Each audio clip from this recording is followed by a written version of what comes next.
everyone, welcome back to Spotter YouTube channel. In this video, I'm gonna share you how to schedule dark mode on Samsung Galaxy A24. Alright, first thing first, go to settings menu and then scroll down and then go to display. And then go to dark mode settings. And then you have to turn on as scheduled. Alright, click. And then you can schedule from sunset to sunrise or custom schedule. And if you want to turn on sunset until sunrise, you have to turn on location on your phone.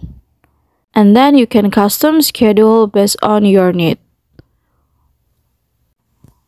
Alright, here's the tutorial. Thank you so much for watching.